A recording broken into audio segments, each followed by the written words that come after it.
Mama never told me that this world can be so cold, and there'll be no one. He has broken her leg. I mean, beat her up while she was pregnant. Threw radios at her, put big gashes in her arm. I said, please take me home. So he took me to a dog play. He says, get off the car. When I got off the car, he stopped beating me up with the shoes. I have a broken little finger that will never be straight. It's hard to tell, but my nose has a little indentation here. That's why I can't understand some of these girls. They go with a guy and the guy beat them up and stuff, but they still love him, they still be with him. Yeah, I've seen, you know, people hit each other. And it's, to me, it's uncalled for. I mean, I just don't understand it. It's hard for me to understand. My mother wasn't aware of it, because if she was, my mother wouldn't let it go on. But I felt embarrassed, embarrassed to say, Mom, well, he hits me. Oh, if she only knew how much I've been through. People can close their eyes to domestic violence, but they can't really get away from it. They can run, but they can't hide, because it creeps under your door, and it is everywhere. It is everywhere, and we see it by the amount of violence that we have in our society. Most people that you read about that grow up to be killers and child molesters grew up in dysfunctional, violent homes. So with shelters and with caring and programs that can break the cycle, our nation has a chance. Okay. Where's the ketchup in the refrigerator? I don't know. Do we have cheese? I got 54. I don't know, dear. Strengthen Our Sisters is open 7 days a week, 24 hours a day, 12 months of the year. And it's a place where people that find themselves out in the street with their children can come and find safety and sanctuary and support. They can walk in and there'll be a hot cup of tea on the table, and there'll be someone to put their arm around them and say, you're not a horrible person, we care, we will help you, what do you need, what can we do to help you get your life together.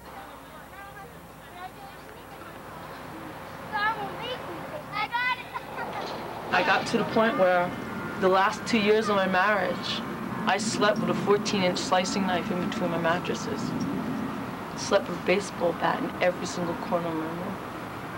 Ellen came here, and she was very hurt and angry and frightened, and she was able to get her life together. She got her own apartment and feels a part of the family network that we have. You know, we had children. I wasn't allowed to hold my children when they were babies, even when they got older, because it was time taken away from him. And he got upset, and he would fly off the handle, and he could become dangerous. So to avoid any type of conflict with him, I buckled under and gave in. You know, my children went to bed at 7:30, 8 o'clock at night, because he wanted time. He wanted from 8 o'clock to 11 for us. We did nothing. He didn't even talk to me, and if he did talk to me, I was no good. I'd never amount to anything.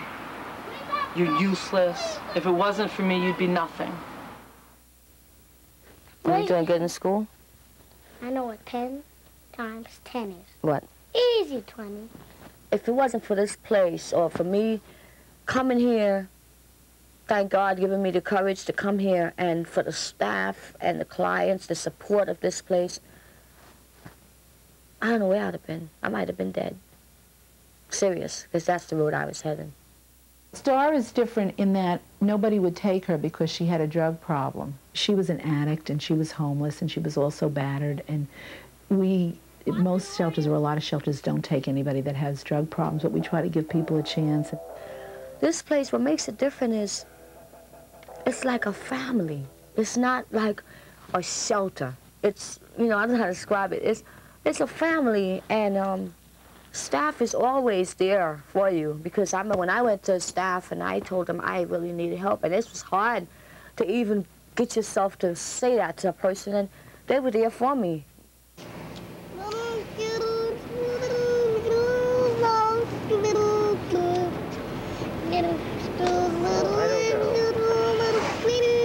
He wasn't, a lot of times when I'm driving, I'll look around just to make sure nobody's following me.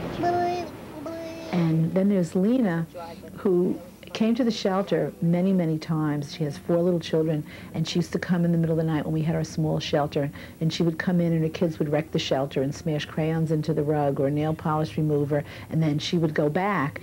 And she finally got her restraining order and stayed at the shelter and got an apartment, and Tina now is working for the shelter and she's helping other women. My job title is an advocate, and I advocate for women that come into the shelter.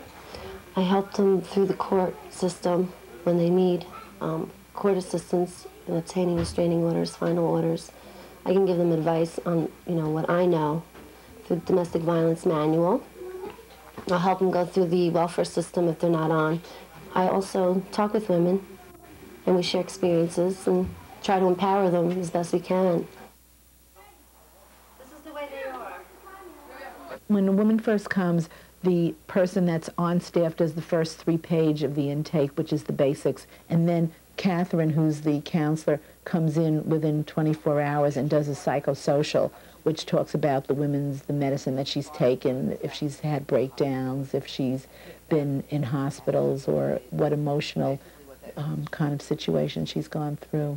And then Catherine meets with each woman when she first comes, and we give the woman an option to get into counseling. Is there anything you'd like to ask me? Yes, about my teenage son, which is 16. Oh, okay. Well, this is one of the few shelters that will take teenagers. So you're really very fortunate. If you're able to survive to the point where you get to a shelter, there's a strength there. It's an inner strength that may be battered, maybe a little fractured. But my goal is to help the women to begin to see the strength that when they're so downtrodden that they didn't see it. And so I help them to uncover that in counseling, to see the strength that they're unaware of. And as they begin to see the strength, as they begin to become empowered, they begin to grow. And then it's not so easy to put them down the next time because they've learned.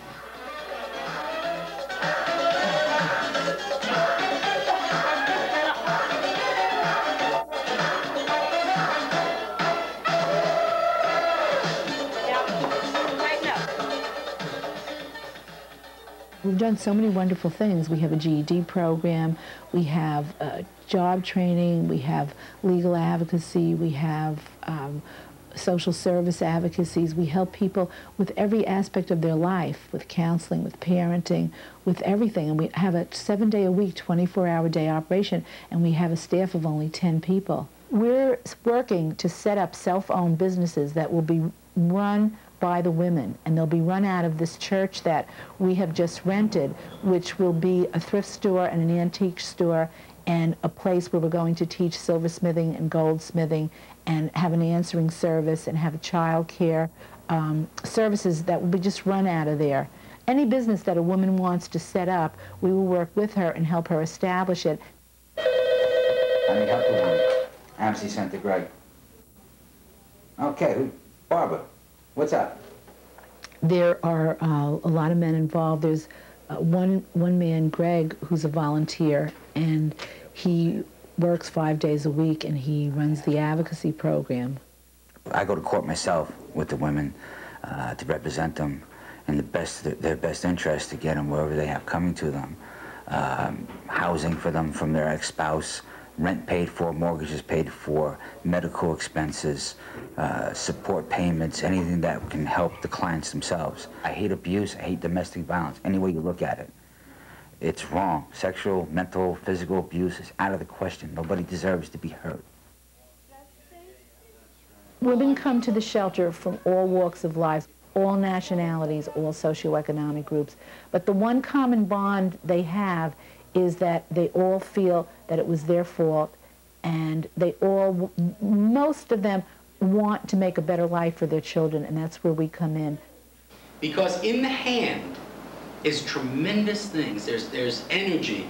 To do this, to do that, is incredible. And the other thing is when you hit your child, it's insulting. Like so many problems, it's very hard to teach people the importance of prevention. And what we're doing here, of course, what SOS is doing may not be considered prevention, but it is for the children. of the families who are experiencing this kind of violence. And so we're breaking that cycle. We're empowering women to be able to say, it ends here. It goes on no further. When children grow up in that sort of environment, they act it out later in life in so many ways. I mean, it's a problem that's generational. It goes on from one generation to another. And Sandy's shelter, the Strength in Our Sisters, is providing a safe place, and they're meeting the needs of the families that are there in a whole variety of ways. And it's important that we reach out and try to save those kids and those women. In our organization, I think there was a recognition that that it's an important issue and that we ought, it's appropriate for the United Way to be involved. So we're finding ways to continue to build our relationship and continue to build funding for our agency, and I'm confident about what the future will bring.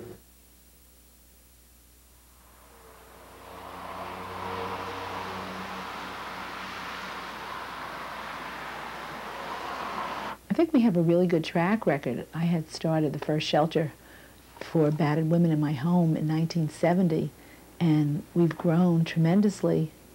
We moved into the big old farmhouse, and before we knew it, the house was filled to capacity, actually to overflowing. So as the people in the motel units left, we took over. We made an arrangement with the person that owned it. So we ended up occupying the 2 houses in the motel units, and then we got a grant to purchase the place when it was foreclosed on by the owner. We now started with renovations. We usually have 13 to 15 women at a time now, and when we finish the renovations, we'll probably have up to 19 women at a time, some with children, some without. Looking way down the road, we would like to have a couple of more shelters because we're always full. We need to have more transitional housing, which are places that the women can go after they leave the emergency shelter and live for an interim period of maybe a year with support, but with more independence than living in a shelter setting. And then we would like to see affordable housing. Domestic violence it's an epidemic, it's a plague. It is so prevalent in our society. And if we don't get support, the next generation will come on and have the same type of violent ways of living and patterns. And the money that we save, if you would call it saving, not supporting domestic violence programs, will be quadruply, million times overutilized in jails and in reform schools and in mental health problems and in hospitals and in crime. So we have a T-shirt up here that says "World Peace Begins at Home," and I think that that is really true. Mama never told me that this world... I am determined I will go forward. Yeah. And I will never, ever feel the kind of hurt I felt before. Well, right now I'm taking the test for my GED in December. Hopefully if I pass it, then I want to go on to college, you know. Or if not, then I'm just going to try and go to school part-time and go to school and work part-time, you know. They'll ask me, and I'll say, no, I'm not a lawyer. It's nice to think that somebody would think I was a lawyer. I mean, I'd like to be a lawyer someday. Maybe. I don't know. Round and round, turning upside down on my life.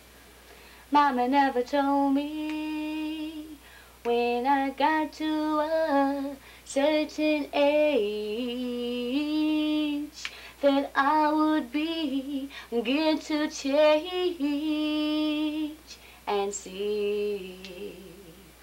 Now I'm at the age where I need her so desperately. Oh, if she only